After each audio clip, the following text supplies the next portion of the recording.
Shan Masood Pakistani team का part बनेंगे। जी हां, साइम अयूब की जगह। साइम अयूब आपको पता है, मैंने आपको पहले ही बताया था, उसको 6 महीने लग जाएंगे रिकवर करने के अंदर। उसकी इंजरी कोई हल्की फुल्की इंजरी नहीं है, उसको टाइम भी देना पड़ेगा, उसको हमने जाया नहीं करना। लेकिन जो बड़ी खबर आ रही है, इससे पहले इमामुल हक की न्यूज थी, लेकिन अब खबर आ रही है कि शान मसूद जो है वो साइम अयूब की रिप्लेसमेंट के तौर के ऊपर पाकिस्तानी टीम का पार्ट बनेंगे। जियो न्यूज जिसे कहते हैं ना, सोर्स है, उन्होंने खबर दी है। अब क्या शान मसूद इस चीज के हकदार है? देखो, आपके पास ऑप्शन में क्या था, इमामुल हक था और शान मसूद था, तो आप शान मसूद की तरफ जा रहे हैं। लेकिन आपको समझना पड़ना है कि फखर जमान ऑलरेडी स्क्वाड का हिस्सा होंगे।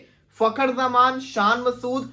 अब असल मसला यह कि अब्दुल्ला शफीक को रखना है या इमामुल हक को रखना है। दो ओपनर तो आपके होंगे ना, एक तो फखर जमान आपका कंफर्म है, दूसरा ओपनर कौन होगा? तो दो ओपनर में से शान मसूद, अब्दुल्ला शफीक और इमामुल हक, इनमें से किसी दो बंदों को स्क्वाड के अंदर रखा जाएगा ताकि एक बैकअप ओपनर के तौर पे आए और एक ओपनिंग करे। तो अगर मुझसे पूछेंगे, अगर पाकिस्तान ने फैसला कर लिया शान मसूद का, आप देखें कि उसने इतने अरसे से खेली नहीं है क्रिकेट वाइड बॉल, लेकिन एक अच्छी चॉइस, हम कह सकते हैं बुरी चॉइस नहीं है। प्लेयर इन फॉर्म है, रन स्कार्ड है और वो तेज खेलना भी पसंद करता होता है। लेकिन साइम अयूब वाला प्लेयर नहीं है जो कि अटैक करता होता था, बट फिर भी कर सकते हैं आप। शान मसूद कोई बुरी चॉइस नहीं है और उसको टेस्ट मैच में परफॉर्मेंस भी करके दिखानी पड़नी है। उसकी ये टेस्ट मैच की जो परफॉर्मेंस होगी बड़ी यूजफुल साबित होगी। तो मेरा मानना यह है कि जो पाकिस्तान का फिर जो बनना चाहिए ना, पाकिस्तान को फिर अब्दुल्ला शफीक को ड्रॉप नहीं करना चाहिए, क्योंकि अब्दुल्ला शफीक जो है ना, उसको बैकअप ओपनर के तौर पर स्क्वाड का हिस्सा रखें। ऑलरेडी मैंने उसको बड़ा क्रिटिसाइज किया, लेकिन मैं ये क्यों कह रहा हूं, मैं इस वजह से कह रहा हूं कि अब्दुल्ला शफीक की ओडीआई के अंदर बेटर परफॉर्मेंस है as compared to in test, और वर्ल्ड कप के अंदर उसकी परफॉर्मेंस बड़ी अच्छी आई हुई थी।